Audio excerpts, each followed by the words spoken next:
I'm Will. Hi everyone. I think I know a lot of people, but if you don't, I'm Will.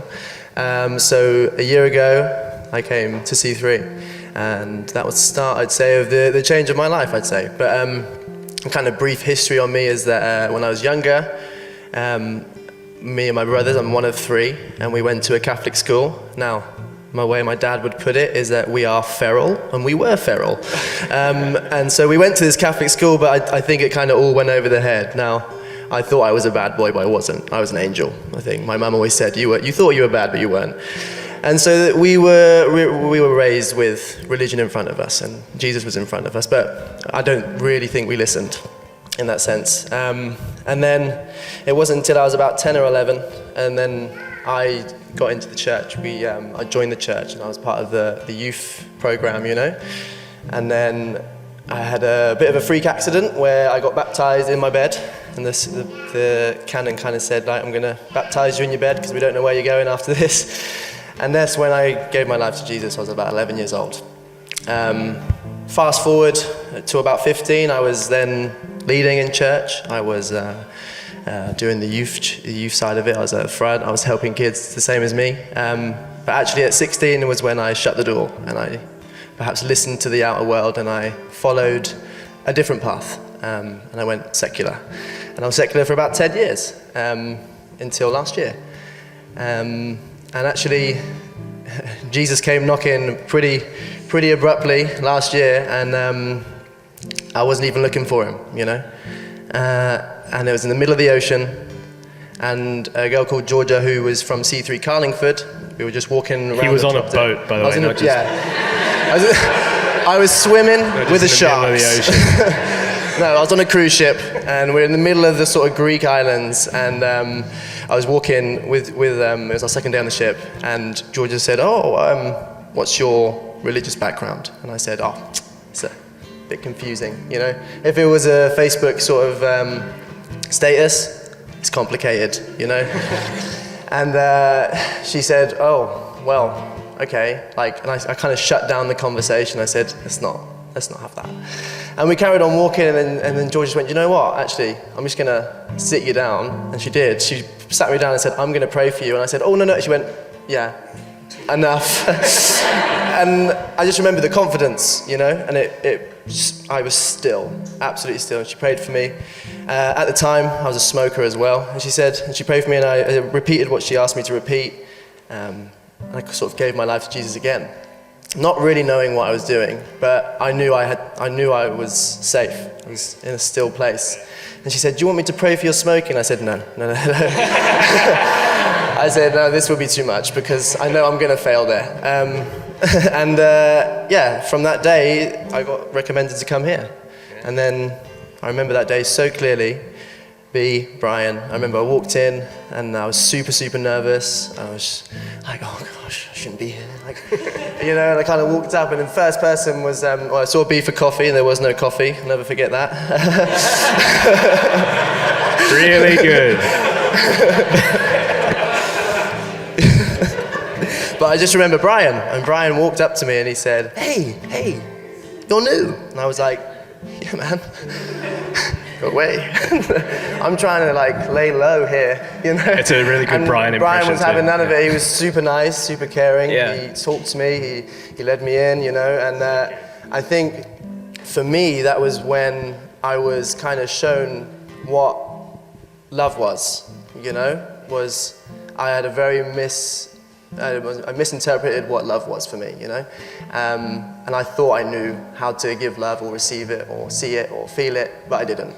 Not until I met you guys, really, at C3, because I was shocked. And I came back the second week, and actually, truth be told, I ran out of that service, Phil. I ran out. We saw you. And I remember I rolled up a cigarette, and I was like,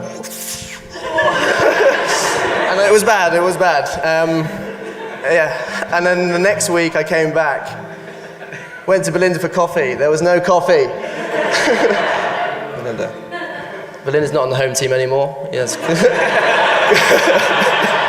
coffee ever since. I'm joking. I came back that second week, so I'm dragging it out. But the second week I came back, and Brian was there again, and he said, "Hey, good to see you again, man." And again, I just felt super safe. And then he introduced me to Phil. And then I met Phil, and I remember a little filter fell out of my pocket. And then I went, "Ooh," and he went, "What's that?" And I went, litter. It's litter, nothing. Well, that is. And again, I remember these moments, I was so confused with who I was, but I felt safe, you know.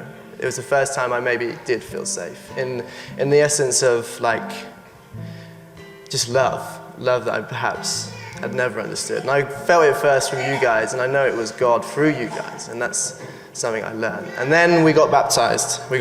Phil asked me to get baptized, and I was like, "No, Phil, stop. Let's slow down, because I am not ready." But when are you ever ready, I suppose? And that day wasn't the day of change. It wasn't. That when I got put in the water, I think I rushed off. You guys like put me down. I went, "Okay, see you later, guys. Thank you very much." And that wasn't the day either that I thought my life changed. But it wasn't until sort of weeks later, months later, I kind of went on my own journey, and I was still getting shown love by like people like Belinda and her sister. Like they really included me, you know. They kept reaching out saying, "Oh, what are you doing this week?" And I was just like, "What are they doing? Like, why do they care about me?" You know. So I'm dragging this out, Phil. I do apologize. You really are. Yeah. Basically, yeah. The essence of the story is that when I got baptized, that wasn't when I've had this eureka moment, like, life has changed. I'm saved. Now, I was saved. I just didn't understand that just yet. And it wasn't until a little bit later down the line, and I was in a place of solitude by myself for months and months, working in the nights, which a normal time for me would be where I'm gonna kind of maybe go down a dark hole because I was by myself, where I might drink more or smoke more. And I didn't. I had about 4 or 5 months by myself, and I seeked God more, and I read my Bible, I prayed, I contacted everyone, I talked to people, I felt love, and I learnt love in that sense. And actually that was when my life changed. And basically the good news story is my life. You know, I don't smoke anymore. that was meant to be a bomb drop. I stopped smoking last year, completely gone. Addiction, see you later. And my life has had a complete 180, not a 360, because otherwise you go the same way, said Christina. Yeah. And so what does God mean to you now? Everything. He's shown me that I don't have to do it by myself. And I'm a big sucker for trying to do things myself. My pride gets in the way, and it always has got in the way. And there's that beautiful story about the footsteps in the sand, you know? And it is that, you know, God was just lifting me up the whole way. But I didn't know it. And it wasn't until this year that I started to realize. And I've got many, many steps to go, many, many challenges to face, but I just know that I've taken the first one. And that's all you got to do, just take one step at a time. The journey of faith. Yeah, for sure. Good. Sorry, a bit. Come on, let's thank Will.